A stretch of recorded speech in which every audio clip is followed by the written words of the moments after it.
शान्ताणं नमो सिद्धाणं नमो आयरीयाणं नमो अज्जायाणं नमो लोय सवसाहोणम। पंच परमेष्ठी भगवान की जय। 1008 श्री आदिनाथ भगवान की जय। अंतिम तीर्थेश भगवान महावीर स्वामी की जय। आचार्य भगवान गुरुवर श्री विशुद्ध सागर जी महाराज की जय। मुनिषी सुप्रभ सागर जी महाराज की जय। मुनिषी प्रणत सागर जी सौम्य सागर जी महाराज की जय। जय जन बंधुओं, उस मंगल बेला के लिए हम यहाँ एकत्रित हुए हैं जिसका नाम है सम्यक समाधान। सम्यक समाधान एक ऐसा अनूठा लोकप्रिय कार्यक्रम जिसके माध्यम से मन में उठने वाले जो विकल्प है उस विकल्पों का समाधान साक्षात पंचम परमेष्ठी साधु परमेष्ठी के मुखारविंद से हम सभी को प्राप्त हो रहा है। कितने अहोभाग्य के वो क्षण होंगे कि एक विकल्प का आम जिंदगी में भी निवारण होता है तो हम इतना खुश होते हैं। सोचियो, साक्षात साधु परमेष्ठी के मुखारविंद से जब अपने विकल्पों का, अपने मन में उठने वाली जिज्ञासों का समाधान होगा तो कितना वह अहोभाग्य के क्षण होंगे। सम्यक समाधान एक ऐसा प्लेटफॉर्म जिसके माध्यम से देश विदेश के लोग अपने मन में उठने वाले विकल्प जो है वो व्हाट्सएप के द्वारा या यहाँ साक्षात उपस्थित होकर मुनिषी के द्वारा उसका सम्यक समाधान प्राप्त करते हैं। शुरुआत करते हैं आज के उस लोकप्रिय कार्यक्रम सम्यक समाधान के लिए। मुनिषी के चरणों में कोटिशा नमोस्तु करते हुए मुनिषी प्रणत सागर जी महाराज से यह निवेदन करते हैं कि हे स्वामी नमोस्तु नमोस्तु नमोस्तु। आज के इस कार्यक्रम को गति प्रदान करते हुए संचालित करें। नमोस्तु नमोस्तु नमोस्तु। बाद में आ जाना। ओम नमः सिद्धेभ्य। नमः श्रीवर्धमानाय निर्धूतकलिलात्मने सालोकानां त्रिलोकानां यद्विद्यादर्पणायते यद्विद्यादर्पणायते। पंच परमेष्ठी भगवान की परम पूज्य आचार्य भगवंत गुरुवर विशुद्ध सागर जी मुनि महाराज जी की, परम पूज्य मुनि श्री सुप्रभ सागर जी महाराज जी की समीचीन विकल्पों का सम्यक समाधान। सम्यक ज्ञान की वह अलौकिक विधा जिसके माध्यम से हम सभी प्रतिदिन अपने जीवन को सम्यक ज्ञान रूपी दीप से आलोकित करने का पुरुषार्थ कर रहे हैं, क्योंकि वही सम्यक ज्ञान हमारे आत्म कल्याण के लिए कार्यकारी उपाय है। ऐसे आत्म कल्याण की वह अनूठी विधा समीचीन विकल्पों का सम्यक समाधान प्रारंभ करते हैं। और आज के पहले विकल्प के लिए राजेंद्र कुमार जैन इंदौर मध्य प्रदेश से महाराज श्री के चरणों में बारंबार नमोस्तु निवेदित करते हुए अपना समीचीन विकल्प रख रहे हैं कि महाराज जी, हम प्रतिदिन पीतराग भगवान का दर्शन करने जाते हैं, फिर भी मन में ऐसा क्यों लगता है, हमारे जैसे कि हमारे मन में घबराहट होना, निराशा होना, क्षीणपना आना, हताशा होना। कभी फिर मन में ऐसा भी लगता है कि देव दर्शन करने का क्या फ़ायदा। हमारे समीचीन विकल्प का सम्यक समाधान करने की अनुकंपा करें। नमोस्तु महाराज जी, नमोस्तु। ओम नमः सिद्ध। परम पूज्य आचार्य भगवान गुरुवर विशुद्ध सागर जी महाराज की, परम पूज्य मुनि श्री सुप्रभ सागर जी महाराज जी की। वीतरागी भगवान वीतरागी गुरु के दर्शन करते समय माना कि आप में, आपके परिणामों में कुछ उथल पुथल हो रही है, परिणामों में विकलता आ रही है, उसमें वीतरागी गुरु और वीतरागी प्रभु का दोष नहीं है। अभी तो कहीं न कहीं आपके सोच की, आपके विचारों की और कहीं न कहीं आपके भावों की ही कमी है।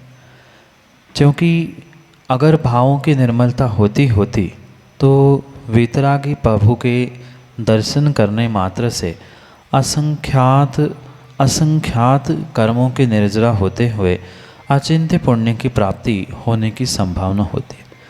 पर कहीं न कहीं कमी आपके भावों की है, ना कि वीतरागी प्रभु की है, ना विपरागी प्रभु के दर्शन की है। आचार्यों ने तो इतना तक लिख दिया कि विधिपूर्वक अगर वीतरागी प्रभु के दर्शन किए हैं, सच्चे भावों के साथ अगर वीतरागी प्रभु के दर्शन किए हैं, तो करोड़ों उपवास के फल मात्र एक बार प्रभु के दर्शन करने से प्राप्त होते।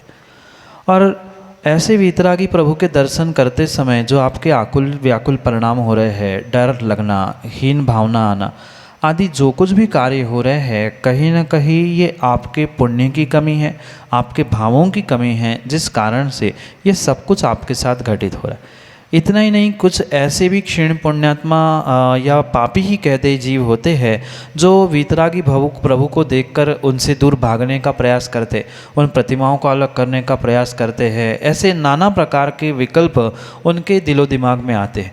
ये पक्का मान लेना कि वीतरागी प्रभु के दर्शन करते ही आपके परिणाम वीतराग रूप होने की आवश्यकता थी, पर नहीं हो रहे हैं। मतलब कहीं न कहीं ये आपके भावों की कमी है, आपकी श्रद्धा की कमी है, आपके पुण्य की कमी है, जिस कारण से वहाँ श्रेष्ठतम निमित्त के पास पहुंचकर भी आप अपने भावों को प्रशस्त नहीं कर पा रहे। और यहाँ निमित्तों को दोष देने से काम नहीं होगा, या ये भी कहने से काम नहीं होगा फिर दर्शन करने का क्या फ़ायदा। ऐसा दर्शन करने से वास्तव में कोई फल मिलने वाला नहीं है, फ़ायदा करने वाला नहीं है। पर ये भी समझे, वहाँ निमित्तों को दोष देने से काम नहीं होगा, वहाँ आपको अपने उपादान को संभालने की आवश्यकता है। अगर आप अपने उपादान को संभालने का प्रयास करोगे तो नियम से वह वीतरागी प्रभु के दर्शन आपको करोड़ों उपवास के फल देने के लिए निमित्त बन सकते हैं। पर आवश्यकता आपको सबसे पहले अपने भावों की, श्रद्धा की और समर्पण की विशेषता को प्राप्त करने की आवश्यकता है। जितने विशेष भावों के साथ, निर्मल कषाय रहित भावों के साथ प्रभु के पास पहुंचने का प्रयास करोगे, उतनी विशेषता आपको उस निमित्त से अवश्य ही मिलेगी। यही आपके लिए सम्यक समाधान। मुंबई महाराष्ट्र से चेतन प्रकाश जैन महाराज श्री के चरणों में बारंबार नमोस्तु निवेदित करते हुए अपनी समीचीन प्रश्न रख रहे हैं कि गुरुदेव, हम अपने घर में भगवान की फ़ोटो और माता के पिता की फ़ोटो एक साथ बराबर स्थान पर लगाते हैं, तो क्या यह उचित है? हमारे समीचीन विकल्प का सम्यक समाधान करने की अनुकंपा करें। नमोस्तु महाराज जी, नमोस्तु। सच्चे देवशास्त्र गुरु की जो फोटो है वह पूर्ण रूप से विनय करने योग्य है, सम्मान करने योग्य है, पर पूजने आदि के योग्य भले ही नहीं। उस विनय और सम्मान के निमित्त से ये अवश्य समझे, जो बुजुर्गों की या माता पिता आदियों की फ़ोटो दीवार में टंगी है, वहाँ ये विशेष ध्यान रखने की आवश्यकता है। कुछ न कुछ उन दोनों फ़ोटो में, यानी सच्चे देवशास्त्र गुरु की फ़ोटो तस्वीर और माता पिता की जो बुज़ुर्गों की जो फ़ोटो है, उन दोनों में कुछ मर्यादा होना बहुत आवश्यक है। बिल्कुल चिपक कर एक ही साइड में, एक ही ऊंचाई पर लगना ये किंचित भी उचित कार्य नहीं है। कुछ मर्यादा, यानी थोड़ी सी दूरी बनाते हुए, थोड़ा सा ऊपर नीचे करते हुए, देवशास्त्र गुरु की फ़ोटो को थोड़ा सा ऊपर, उनकी फ़ोटो थोड़ी सी छोटी, या फ़ोटो का साइज छोटा कर लेना, दूसरी दीवार पे लगा लेना, आदि आदि अनेक कार्य किए जा सकते हैं। माना कि स्थान का अभाव है, एक ही स्थान, एक ही दीवार पर, एक ही जगह पे लगानी है, तो इतना आप अवश्य ही कर सकते हैं। उनकी फ़ोटो छोटी कर सकते हैं, या उसको थोड़ा सा नीचे की तरफ लगा सकते हैं, देवशास्त्र गुरु की ऊपर की तरफ लगा सकते हैं, आदि अनेक प्रकार से परोक्ष विनय को प्रदर्शन करते हुए वहाँ फ़ोटो तस्वीर में ऊंचाई, साइज, स्थान आदि को देखते हुए मर्यादा का पालन करेंगे तो उसमें कोई दोष नहीं है। पर मर्यादा के साथ ही उसको लगाना, उसको टांगना आदि का कार्य करे, क्योंकि भले ही वह साक्षात परमेष्ठी के रूप में स्वीकार नहीं किए गए हैं, पर फिर भी वह फ़ोटो तस्वीर एक सम्मान का और विनय का प्रतीक होने के कारण से उनको तदनुकूल सम्मान और पूर्ण रूप से विनय करने की आवश्यकता है। यही आपके लिए सम्यक समाधान। डॉक्टर यश सिंगई, विदिशा मध्य प्रदेश से अगले समीचीन विकल्प के लिए। नमोस्तु महाराज जी, मेरा विकल्प यह है कि हमें मुनिराजों के समक्ष कैसी भाषा का व्यवहार रखना चाहिए और उनसे किस प्रकार की चर्चा और प्रश्न करना चाहिए, क्योंकि मन में तो विचार घर जैसे आ जाते हैं, कितने क्यूट लग रहे हैं, हैंडसम लग रहे हैं, ऐसा करके, लेकिन उनसे वास्तविक में कैसी भाषा का व्यवहार रखना चाहिए और क्या चर्चाएं करना चाहिए, यही मेरा विकल्प। नमस्ते महाराज जी। आगम में आचार्य भगवंतों ने स्पष्ट रूप से प्रत्येक शिष्य को और भक्त को आदेशित किया है कि अपने गुरु के साथ वह मात्र वीतरागी कथा रूप ही भाषा का प्रयोग करे। किसी भी प्रकार से जो विजुगुप्सी कथाएं कही जाती है, आरोप प्रत्यारोप, तर्क वितर्क आदि भाषाओं का, घरेलू भाषाओं का, चकार मकार तकार आदि असभ्य भाषाओं का, कठोर वचनों का प्रयोग किसी भी प्रकार से नहीं करना चाहिए। उसके अलावा जो वीतरागता को प्रकट करने वाली कहानियाँ होती है, कथा होती है या वचन होते हैं, ऐसे ही शब्दों का, वचनों का, कथाओं का प्रयोग निर्ग्रंथ गुरु के साथ वार्तालाप करते हुए करने की आवश्यकता है। क्योंकि कहीं न कहीं आप संसारी बातों को लेकर, गृहस्थ की बातों को लेकर अगर निर्ग्रंथ गुरु के पास पहुँचते हैं, माना कि वह कभी कभार अपने परिणामों में स्थिरता नहीं ला पाए या कहीं आपकी कुछ ऐसे कठोर भाषा के निमित्त से उनके भावों में विकलता आ जाए, उनके भाव ऊपर नीचे हो जाए, तो आचार्य भगवान स्पष्ट कहते हैं कि वहाँ पर उस श्रावक को, उस भक्त को, उस शिष्य को पूर्ण रूप से यति हत्या का दोष अवश्य ही से लगता है। इसलिए ऐसी भाषा का प्रयोग करना चाहिए जिसके निमित्त से उनकी वीतरागता बढ़े, उनके जो रत्नंत्र के भाव है, वीतरागता के भाव है, वो और भी प्रशस्त होते जाए। ठीक है, अगर आपको उनके किसी कार्य की प्रशंसा भी करनी है, कुछ अच्छी बात भी करनी है, तो वहाँ भी ये विशेष बात समझे कि हमारी भाषा और भाषा का प्रयोग इस प्रकार से हो कि वह किसी भी प्रकार से वीतरागता को छोड़ के नहीं होनी चाहिए। माना कि आपको उनके शरीर की भी प्रशंसा करनी है तो आप कह सकते हैं कैसी सुंदर दिगंबर मुद्रा है, आपकी ऐसी वीतराग छवि को मैंने पहली बार ही देखा है, ऐसी वीतरागता या ऐसी वीतराग मुद्रा, वीतराग चेहरा को देखकर मुझे ऐसा लग रहा है कि मैं कभी ऐसे भाव प्राप्त करूं कि ऐसा लग रहा है गोमटेश भगवान की ही प्रतिकृति उतर के आए। इस प्रकार से भी हम शब्दों का प्रयोग कर सकते हैं। अंतर शब्दों का करने की आवश्यकता है, भाव हमारे श्रद्धा के ही होंगे, सवाल ही नहीं उठता। पर जितना विशेष हम शब्दों का चयन करेंगे उतना ही हमें विनय का फल अवश्य मिलेगा।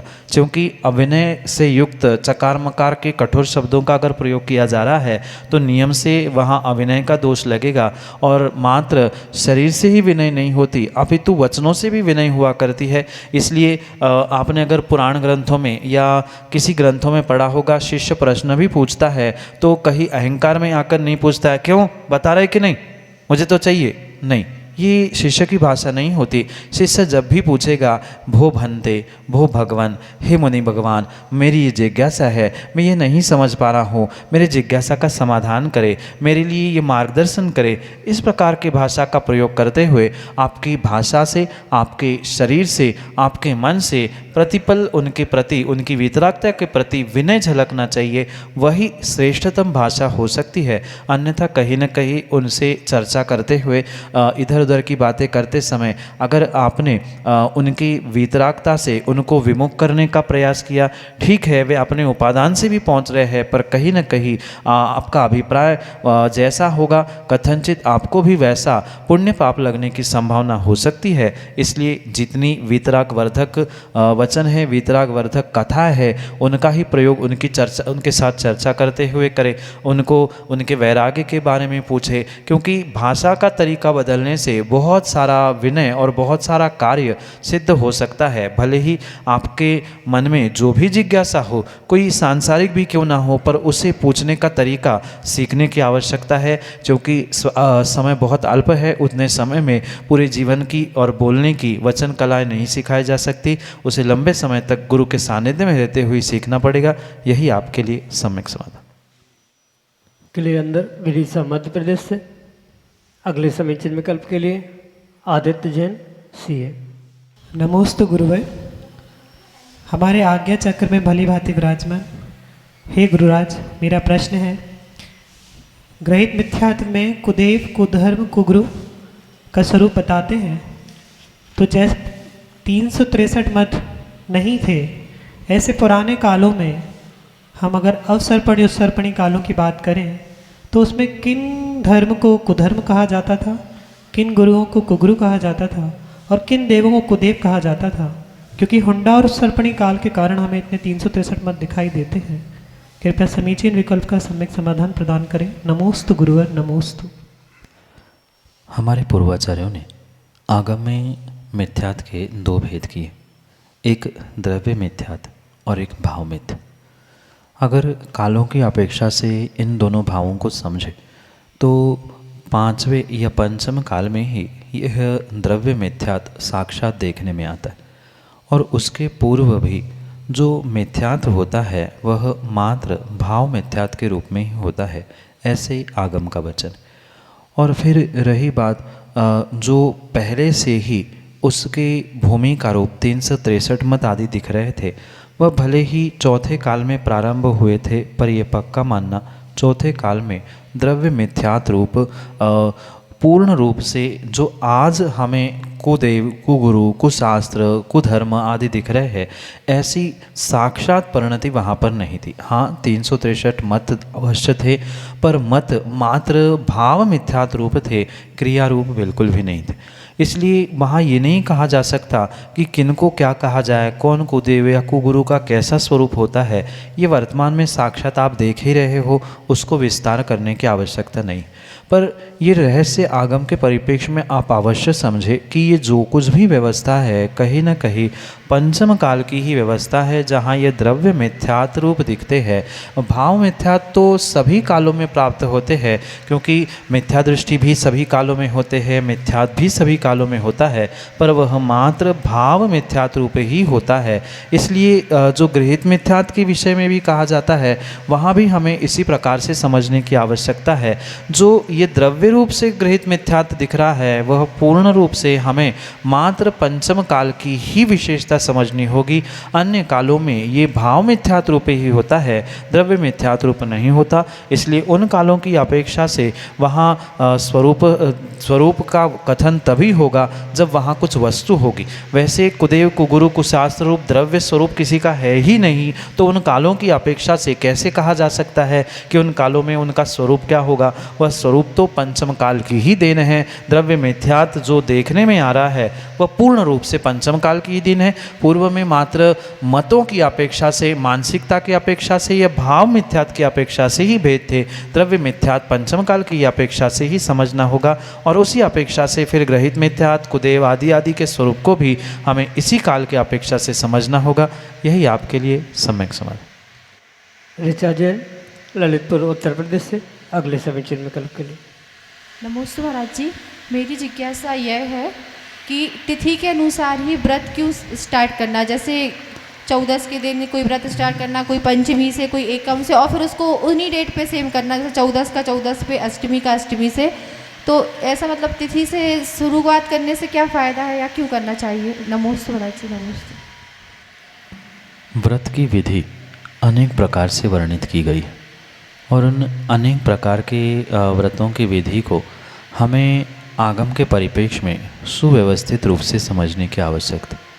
सामान्य रूप से भी अगर उन व्रतों की विधियों को हम समझें तो उत्कृष्ट, मध्यम और जघन्य ये 3 प्रकार तो स्वाभाविक रूप से देखने में आते। जैसे ग्रंथों में उस व्रतों की विधि का वर्णन किया गया है, मतलब अमुक तिथि को प्रारंभ करते हुए अमुक तिथि के इतने उपवास, अमुक तिथि के इतने उपवास, अमुक तिथि के इतने उपवास आदि जो उसकी विशेष विधि लिखी है, उस विशेष विधि से करना ही उस व्रत की उत्कृष्ट विधि कही जाती। और जघन्य विधि वो कहलाती है कि जो जिस प्रकार से अनुकूलता हो, क्योंकि कभी कभार ऐसा हो सकता है कि पंचमी को अनुकूलता नहीं है, या जिन तिथियों से करने का कहा गया है उन तिथियों में अनुकूलता नहीं बन पा रही है, तो कभी कभार उसको आगे पीछे भी करना पड़ता है, या फिर छोड़ ही दे तो व्रत खंडित होने का विकल्प होता है। तो ऐसे समय पे जब जहाँ अनुकूलता मिले वैसे तब शुरू करे, तब उसे पूर्ण करे। पर इतना अवश्य है कि जिस क्रम से कही गई है या जितनी संख्या में कहे गए हैं, तत्वार सूत्र के 10 कहे हैं, आदि आदि जिनकी जितनी संख्या कही है उतनी संख्या पूर्ण होने से तात्पर्य है ये करना एक जघन्य विधि कही जाती।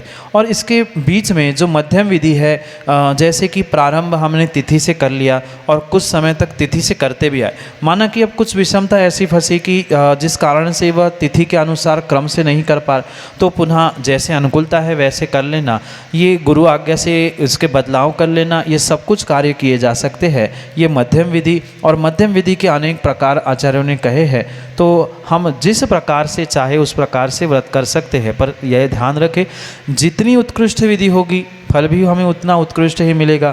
जैसे विधि लिखी है वह उत्कृष्ट विधि से, माना कि उपवास से ही व्रत कहा है और आप एकासन से करते हो, ठीक है, ये जघन्य विधि हो सकती, मध्यम विधि हो सकती है।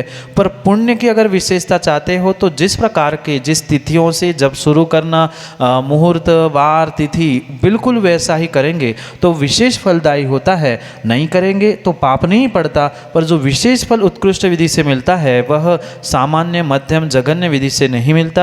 इसलिए अपनी अनुकूलता और अपने विशेष फल आदि के अभिप्राय को लेते हुए उस तिथियों के अनुसार शारीरिक आदि आदि व्यवस्थाओं को देखते हुए फिर मध्यम, जघन्य आदि के अपेक्षा से करे, दोष कुछ भी नहीं। पर उत्कृष्ट फल की अगर चाह है तो उत्कृष्ट विधि जो आगम में लिखी है, तिथि आदि के अनुसार, वाराणु के अनुसार, उसके क्रम से ही करना श्रेष्ठतम कहा जाता है। यही आपके लिए सम्यक समाधान। अशोक जैन वर्रो विदिशा मध्य प्रदेश से अगले समय चिन्ह में कल्प करेंगे। महाराज जी के चरणों में कोटि से नमोस्तु नमोस्तु नमोस्तु। हे स्वामी, हम लोग विधान करते हैं, विधान के दौरान बीच में लोगों आ जाते हैं जो धोती दुपट्टा ना पहने हों, सादा वस्त्र पहने हों, क्या सादा वस्त्रों में उन लोगों से हम मारने पर फल समर्पित करवा सकते हैं या नहीं? जिज्ञासा समाधान करें। अशोक जी, जैसे मैंने अभी कहा, व्रत करने की 3 विधियों का वर्णन आगम में कहा है। बिल्कुल ऐसे ही विधान, पूजा, अनुष्ठान आदि करने की भी कई सारी विधियाँ आगम में कही गई। पर ये विशेष बात विधान करते समय ध्यान रखें कि जो मांडना बनाकर मांडने पर फल या द्रव्य चढ़ाते हुए जो विशेष पुण्य की या विशेष लक्ष्य की प्राप्ति होती है वह सामान्य रूप से थाली आदि चढ़ाने में नहीं होती। क्योंकि बहुत सारे लोग विधान तो करते हैं पर सामान्य रूप से थाली में ही द्रव्य चढ़ा दी, वहीं पर फल चढ़ा दिया, आदि आदि कार्य करने से वह उन्हें कुछ अंशों में विधान का तो पुण्य मिलता है, पर वास्तव में विधान वही होता है जो मांडना बनाकर विधिवत किया जाता है, मांडने पर ही द्रव्य चढ़ाना। आजकल बहुत सारे जीवों में ये विकल्प है या बहुत सारे लोगों ने ये सुधारवाद अपनाने का प्रयास किया है। इतना सुंदर मांडना बनाया है, फिर मांडने पे चढ़ाएंगे तो मांडना कौन देखेगा, मांडने की प्रशंसा कौन करेगा, फिर मांडना बनाने का औचित्य ही क्या है? जब नीचे ही चढ़ाना था तो व्यर्थ में मांडना बनाना, इतना खर्च करना, इतनी मेहनत करना क्या आवश्यक थी? मांडना बनाकर ही वास्तव में विधान होता है। प्रतिदिन जो थाली में द्रव्य चढ़ाई जाती है वो तो एक अर्चना होती है, पर प्रतिदिन की अर्चना और पूजा विधान में विशेष यही अंतर होता है कि तामझाम के साथ जो मांडना बनाकर उस पर द्रव्य चढ़ाकर चहु दिशाओं में कलश आदि आदि ये जो पूर्ण कार्य किया जाता है, वास्तव में वही पूर्ण उत्कृष्ट विधि से विधान का फल देने का निमित्त हो सकता है। इसलिए पहली तो बात मैं ये स्पष्ट कह दूं कि वर्तमान में जो ये सुधारवाद हो रहा है वो किसी भी प्रकार से आगम के योग्य नहीं है। मांडना जब बना है तो मांडने पर ही फल को चढ़ाने की आवश्यकता। रही बात शुद्ध अशुद्ध वस्त्रों की, क्योंकि ये बात ध्यान रखें वर्तमान में मात्र एक ही बात पे नहीं बहुत सारे बातों पर सुधार हो रहा है। शायद अगर ऐसा ही सुधारवाद होता रहेगा तो मेरे हिसाब से आने वाले समय में धोती दुपट्टी की जगह शर्ट पैंट में भी भगवान का अभिषेक कर ले और मुनिराज को आहार देने पहुंच जाए तो भी कोई बहुत बड़ी बात नहीं हो सकती। इसलिए ये बहुत आवश्यक है कि ऐसी जो व्यवस्थाएं वर्तमान में बनी रही है, बनी जा रही है, उसे बहुत अच्छे से रोक टोक लगाने की आवश्यकता है। जैसे पूर्व समय में मात्र धोती दुपट्टा ही नहीं अपितु महिलाएं भी अगर मांडने पर द्रव्य चढ़ाना चाहती है तो उनको पूर्ण रूप से साड़ी या शुद्ध वस्त्र पहनकर ही मांडने पर द्रव्य चढ़ाने की आज्ञा थी। आज कोई भी सूट में भी पहुंचता है, जीन्स टी शर्ट में भी पहुंचता है। अब समस्या ये है कि लोक व्यवहार निभाने के लिए किसको बुरा करें, किसको मना करे। जिसको मना करेगा वो बुरा मान जाएगा। ठीक है भैया तू चढ़ा ले, मेरा क्या जा रहा है। ऐसी जो व्यवस्था बनी है ये वास्तव में योग्य व्यवस्था है नहीं है। कराने वाले को भी दोष लगेगा, कर रहा है उसे तो लगेगा ही लगेगा, पर कराने वाले की अगर अनुमोदना वहाँ हो रही है तो ये विशेष बात ध्यान रखें कि आपको भी उसका नियम से अशुद्धि में विधान कराने का दोष अवश्य लगे। इतना ही नहीं अपितु आगम में आचार्य भगवंतों ने ये भी स्पष्ट रूप से कहा है कि वर्तमान में जो बने बनाए सिले सिलाई कपड़े आ रहे हैं, रंग बिरंगे धोती दुपट्टे और साड़ी भी पहन के पहुंच रहे हैं, ये भी कहीं आगम की व्यवस्था नहीं है। जिन रंगों को प्रशस्त माना गया है उन्हीं वस्त्रों के साथ ही वहाँ पर पूजा अर्चना विधान फल चढ़ाना मुनियों के आहारदान आदि आदि कार्य करने की आवश्यकता। क्योंकि आजकल नीले काले हरे ऐसे पता नहीं कैसे कैसे रंगों के वस्त्र पहनकर, धोती दुपट्टे भी ऐसे रंग के आने लगे और साड़ियों के और वस्त्रों के महिलाओं के तो कहना ही क्या। तो मात्र शुद्ध वस्त्र ही नहीं अपितु ऐसे विचित्र रंगों से रंगित अगर वस्त्र पहनकर भी आए हैं तो कायदा तो यही है कि उनको मांडने पर द्रव्य चढ़ाने की आज्ञा नहीं है। कायदा तो यही है कि उनको अभिषेक पूजा ही करने का अधिकार नहीं, पर फिर भी ठीक है कम से कम मांडना, भगवान को पास पहुंचना, अभिषेक आदि के विषय में तो इस बात के लिए मर्यादा रखने की और व्यवस्था बनाने की आवश्यकता है। इसलिए ये ध्यान रखें कि अशुद्धि में तो किसी भी प्रकार से मांडने आदि को स्पर्श करना भी उचित नहीं है, फिर साक्षात वहाँ द्रव्य चढ़ाना कहाँ तक योग्य। और अगर गहराई से हम आगम की ही बात समझे, सत्यता को समझे, तो सामान्य पूजा भी शर्ट पैंट में करने की आज्ञा नहीं है। फिर तो विधान की तो बहुत दूर की बात है। पूर्व में जो हमारे बुजुर्ग आदि होते थे वे धोती दुपट्टा और सोले के वस्त्र साड़ी आदि के माध्यम से ही मंदिर में पहुँचते थे। दर्शन करने भी पहुँचते थे तो बाजार के वस्त्रों के साथ नहीं पहुँचा जाता था। इतनी मर्यादा तब थी, तो आप कुछ तो मर्यादा का पालन करते हुए, ये व्यवस्थाओं को समझते हुए, लोगों को बुरा ना लगे ये इसकी अपेक्षा से बुरे कर्मों का आश्रय ना उनको ना हमें हो, ये सोचते हुए इसका निषेध होना चाहिए। यही आपके लिए सम्यक समाधान। जय जन बंधु, हम सभी लाभ ले रहे थे लोकप्रिय कार्यक्रम सम्यक समाधान का। प्रतिदिन यह कार्यक्रम 5:13 पे यूट्यूब चैनल सुप्रभ उवाच के माध्यम से प्रसारित होता है। मुनिषी का नाम सुप्रभ सागर जी, उससे सुप्रभ और वाणी का पर्यायवाची नाम उवाच, सुप्रभ उवाच यह यूट्यूब चैनल का नाम है। आप यूट्यूब चैनल के माध्यम से यह कार्यक्रम प्रतिदिन 5:13 पे देख सकते हैं। प्रतिदिन ठीक 4 बजे आदिनाथ टीवी चैनल पे भी यह कार्यक्रम का प्रसारण होता है। याद रहे आदिनाथ टीवी चैनल एक नया टीवी चैनल लॉन्च हुआ है, उसके माध्यम से भी ठीक दोपहर को 4 बजे इस कार्यक्रम का प्रसारण होता है। आप सभी लोग घर बैठे टीवी के माध्यम से भी सम्यक समाधान का लाभ ले सकते हैं। प्रतिदिन शाम को 7:40 पे मुनिषी के प्रवचन जिनवाणी टीवी के माध्यम से प्रसारित होते हैं। आप सभी लोग जिनवाणी टीवी के माध्यम से घर बैठे मुनिषी के प्रवचन का लाभ लेते हुए सुक्ति मुक्तावली इस ग्रंथ का स्वाध्याय भी कर सकते हैं। प्रतिदिन 2:30 पे आदिनाथ टीवी चैनल के माध्यम से भी मुनिषी के प्रवचन प्रसारित होते हैं। आप सभी लोग घर बैठे टीवी के माध्यम से आदिनाथ टीवी चैनल के माध्यम से मुनिषी के प्रवचन का लाभ ले सकते हैं। अगर आप इस कार्यक्रम से जुड़ना चाहते हो और कार्यक्रम के माध्यम से अपने विकल्पों का सम्यक समाधान प्राप्त करना चाहते हो तो नीचे पट्टी पे, स्क्रॉल पे या डिस्प्ले पे हमारे नंबर चल रहे हैं, उसके माध्यम से आप हम तक संपर्क करते हुए अपने विकल्प भेज सकते हैं। आपकी सुविधा के लिए मैं नंबर दोहराता हूँ 8707548811। यह व्हाट्सएप का नंबर है। इस व्हाट्सएप के नंबर पे अपना विकल्प आप व्हाट्सएप कर सकते हैं और उस विकल्पों को एकत्रित करके मुनिषी तक पहुंचाते हुए उस विकल्पों का सम्यक समाधान हम सभी लोग प्राप्त कर सकते हैं। आज के लिए इतना ही। मुनिषी के चरणों में कोटिशा नमोस्तु करते हुए आज के सम्यक समाधान कार्यक्रम को यहीं पे विराम देते हैं। नमोस्तु नमोस्तु नमोस्तु। नमो